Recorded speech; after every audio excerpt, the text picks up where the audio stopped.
Out of a total of $36 billion locked in the Layer 2 ecosystem, the project that I want to cover in today's video accounts for nearly 40% of the market share. But just because this Layer 2 is dominating the space, does it mean the native coin offers good investment opportunity? As we know from other projects, just because a project is dominating, that is not always the case. So in the battle of the Ethereum Layer 2s, today I want to analyze Arbitrum and its native coin ARB. If you stopped on this video, chances are you're a native crypto investor. And if you are a native crypto investor, you know how much of a minefield this industry can be to navigate when it comes to technical analysis, fundamental analysis, analysis of macroeconomics. Everything needs to be taken into account to give you the best entries and exits of all of these different altcoins that we analyze.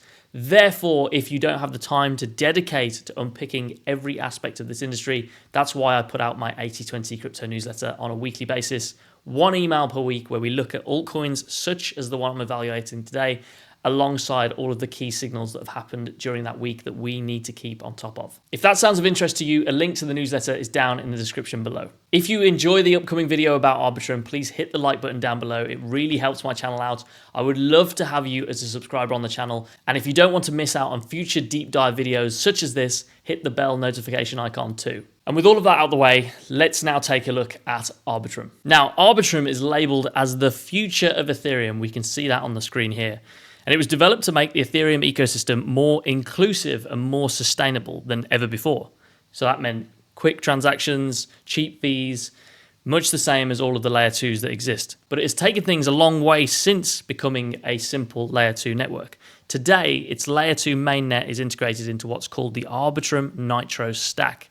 And this offers developers multiple different ways to take advantage of its scaling technology. So very similar to Optimism, at its core, Arbitrum is known for its optimistic roll-up technology. That's the technology that underlies all of this scaling technology. So this is a Layer 2 that assumes all transactions are correct and accurate by default, and then subsequent fraud proofs can then be submitted within a certain window by anyone who thinks a transaction hasn't been processed correctly. Now, Arbitrum's mainnet is known as Arbitrum Rollup these days, and it can be used by any developers wishing to scale up their Ethereum-based apps.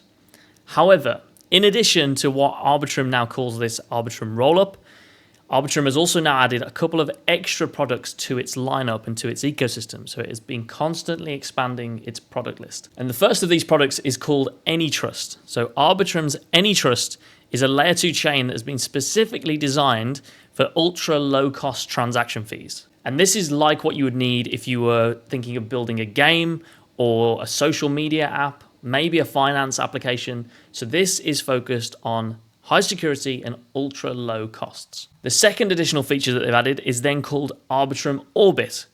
And this is a product that allows anyone to launch their own custom chain inside the Arbitrum ecosystem. And if we scroll down, we can see some examples of projects that have used Arbitrum Orbit. AltLayer, Caldera, Conduit, Gelato, Alchemy. So this is a way for developers to create their own Layer 2 blockchain, but within the Arbitrum Orbit ecosystem. And then finally, we have a very new addition to Arbitrum's lineup, which is called Stylus. And Stylus, as I understand it, is aimed at making the developer journey even more efficient with Arbitrum. So it's an upgrade that brings WebAssembly, which is WASM, into the Arbitrum ecosystem. So it enables developers to write smart contracts in Rust, C, and also C++, and a range of other programming languages, and then compile that down to a WebAssembly. And that's in addition to the traditional EVM language of Solidity. So long story short, it looks like another way for developers to easily deploy smart contracts into the Arbitrum ecosystem. And then all of these features are rolled up into what is called Arbitrum's Nitro stack. And this is the technical stack powering all of Arbitrum's products. So gone are the days where Arbitrum was just seen as this simple Layer 2 network. It now has a suite of products that developers can take advantage of to dive into this Layer 2 technology. Now, Arbitrum was developed by a group of researchers and software engineers called Off-Chain Labs, and they're based out of New York. After raising funds in 2021, Arbitrum mainnet was eventually launched in August of the same year, so August of 2021. It was then 2 years after that mainnet launch that Arbitrum's team eventually completed its first airdrop of the native coin ARB, which happened last year. So this was in March of 2023. If we then go onto this webpage, we can see that there was a series of seed rounds Series A and Series B fundings, and then the airdrop in March 2023. So in the seed round price was way lower than what it is right now. The Series A and Series B funding was at 12 cents, so also lower than what the price of Arbitrum is right now. So if we now go onto this website, we can see that there was a seed round back in 2019 with a list price that is way lower than the price that it is right now. We had a Series A and Series B listing of 12 cents for the Arbitrum token. Again, about 4x lower than what the price is right now. Then we had the airdrop back in March of 2023, and the price at the airdrop and when the token generation event happened, I believe was just above $1. Now, ARB, of course, is the native token of the Arbitrum ecosystem, and its primary utility is governance. So it is a governance token that allows holders to vote on the development direction of Arbitrum. That's its main purpose. So similar to Optimism, ARB is not needed for transaction fees that are incurred in the Arbitrum ecosystem. ETH remains the primary transaction fee coin for all transactions. The market cap of ARB currently stands at $2.23 billion, which places it in the large cap category of altcoins. Out of a total supply of 10 billion ARB coins, 3.98 ARB are currently in circulation. And this is about approximately 67%. And this is approximately 40% of all coins that are in circulation, which means that we have 60% of all coins still left to enter circulation. And we can see the breakdown of these coins on Token Track. We can see that upon the token generation event, 42% were gifted to the Arbitrum DAO Treasury, 27% to the Off-Chain Labs team and advisors, then 17% to Off-Chain Labs investors. User airdrops were allocated just under 12%, and then the DAO airdrop was allocated just above 1%. So according to Token Track, this is interesting. Apparently, there are now more tokens in circulation than what CoinMarketCap is suggesting. So it's suggesting on Token Track that there are over 6.5 billion ARB tokens in circulation today.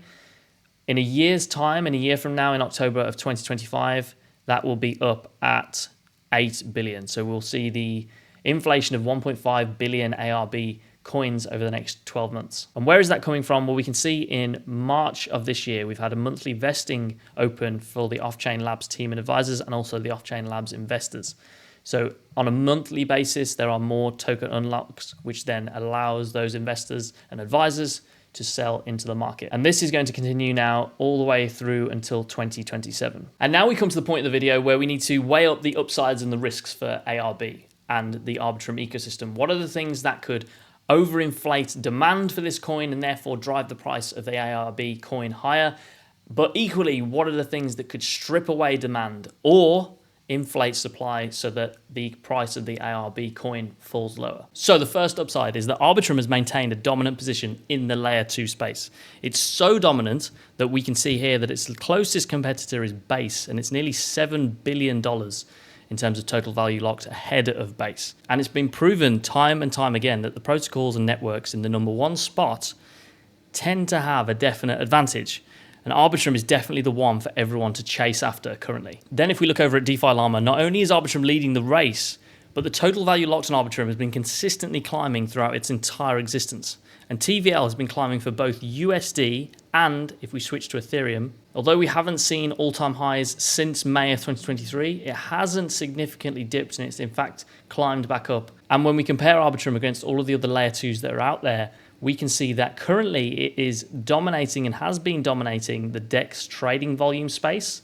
Up until very recently, it's just been overtaken by Base, but it's still dominating in terms of DEX trading volumes, and it was up there in terms of daily active addresses. It's now only being outpaced by Base again and Polygon's proof of stake network. But earlier this year, it was in the number one spot very briefly, and then it's been in the second position all the way through until July of 2024, at which point Base has taken off. So we've seen some of the upsides. We've seen how potent its TVL and its active addresses and DEX trading volumes have been over the last 12 months. But what are some of the risks now for Arbitrum's ecosystem and the ARB coin? Well, first up, we need to revisit this chart because just like many other layer 2 ecosystems, one of the biggest risks to ARB is upcoming inflation. So with only 40% of the coins released into circulation as we are making this video today, This means that 60% are still left to hit the market. So the inflation of this coin could stop prices from rising in the future.